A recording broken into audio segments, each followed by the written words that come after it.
Assalamualaikum warahmatullahi wabarakatuh. Nama saya Dede Hoirunisa dari kelas 4C Manajemen, ingin memaparkan pertanyaan dan jawaban dari mata kuliah Manajemen Keuangan Sektor Publik. Saya akan membacakan pertanyaan yang pertama. Pertanyaan yang pertama itu, apakah yang saudara ketahui tentang anggaran pendapatan dan belanja negara APBN serta proses terbentuknya APBN termasuk lembaga-lembaga yang terlibat dalam tersusunnya APBN di Indonesia? Jelaskan. Anggaran pendapatan dan belanja negara adalah rencana keuangan tahunan pemerintah negara Indonesia yang disetujui oleh Dewan Perwakilan Rakyat. Penyusunan APBN dimulai dari tahap perencanaan RAPBN oleh pemerintah di bulan Januari hingga Maret. RAPBN kemudian diajukan dari pemerintah pusat kepada DPR di bulan April hingga Mei. Setelah itu DPR baru meninjau rancangan tersebut dari bulan Juni sampai Agustus. Di Indonesia, pemerintah dan DPR menyusun serta mengesahkan APBN sebagai pedoman dalam menyelesaikan kebijakan demi mewujudkan kesejahteraan rakyat. Yang kedua, coba bandingkan antara APBN dalam era Orde Baru dengan APBN dalam era otonomi daerah. Pos-pos manakah yang secara signifikan membedakan di antara kedua jenis bentuk APBN tersebut? Pos APBN dalam Orde Baru, pos penerimaan dalam negeri dikelompokkan menjadi pos penerimaan dari minyak bumi dan pos penerimaan di luar minyak dan gas alam. Penerimaan di luar minyak bumi dan gas alam sebenarnya berupa penerimaan penghasilan pajak pertambahan, nilai bea cukai, nilai bea masuk, cukai, pajak ekspor, pajak bumi dan bangunan, pajak lainnya. Penerimaan bukan pajak, PNBP dan laba bersih minyak. Pos APBN dalam era otonomi daerah mencakup pos pendapatan dan hibah, yang dibedakan lagi menjadi pos penerimaan dalam negeri terdiri dari pos-pos penerimaan pajak dan pos penerimaan bukan pajak. Yang ketiga, kebijakan anggaran dibedakan menjadi anggaran pendapatan dan belanja negara yang seimbang dan defisit yang surplus. Manakah di antara bentuk kebijakan anggaran tersebut yang baik untuk negara Indonesia pada saat ini? Jelaskan mengapa saudara memilih bentuk anggaran tersebut.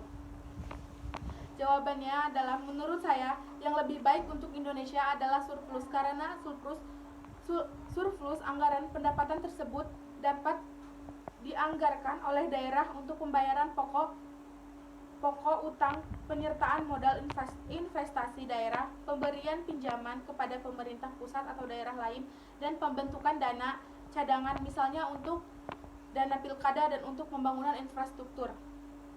Yang keempat, penarikan pajak sebagai sumber pendapatan negara akan mempengaruhi kemampuan dan kemauan untuk bekerja, menabung dan berinvestasi. Jelaskan pernyataan tersebut secara singkat. Jawabannya adalah, pajak berperan sebagai redistribusi pendapatan sehingga uang yang diperoleh dari sektor pajak akan terus mengalami perputaran. Jadi, pengaruh pajak terhadap kemampuan dan kemauan untuk bekerja dan berinvestasi sangatlah berpengaruh. Dan nomor 5 adalah, apakah ada keterkaitan antara alokasi anggaran pendapatan dan belanja negara dengan struktur perekonomian dan perubahannya? Jelaskan. Yaitu, hubungan APBN dan pelaksanaan perekonomian memiliki hubungan yang sangat erat, di mana APBN menjadi pedoman pemerintah dalam melakukan pembangunan dalam sektor ekonomi. Selain itu juga bisa menentukan kebijakan makro dan mikroekonomi. Yang keenam, anggaran belanja pembangunan disusun untuk mencerminkan pola-pola kebijakan, prioritas dan program-program pembangunan untuk setiap tahun anggaran. Jelaskan pernyataan tersebut secara ringkas. APBN bagian dari kebijakan anggaran disusun dasar perkiraan, penerimaan dan tabungan pemerintah, serta penerimaan pembangunan cerminan dari alokasi dana pemerintah. Alat penukar untuk prioritas pembangunan termasuk fungsi administrasi negara. Nomor 7, jelaskan bagaimana pajak dan tarif impor dapat digunakan sebagai alat untuk relokasi faktor-faktor produksi.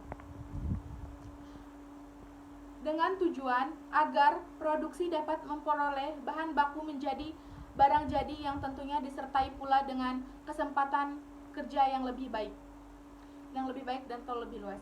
Nomor 8. Benarkan bahwa pemungutan pajak sebagai sumber penerimaan negara di Indonesia masih perlu ditingkatkan. Jelaskan jawaban saudara.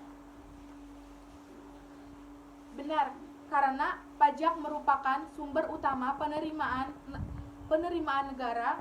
Tanpa pajak, sebagian besar kegiatan negara sulit untuk dapat dilaksanakan. Demikian yang dapat saya sampaikan, kurang dan lebihnya mohon maaf. Wassalamualaikum warahmatullahi wabarakatuh.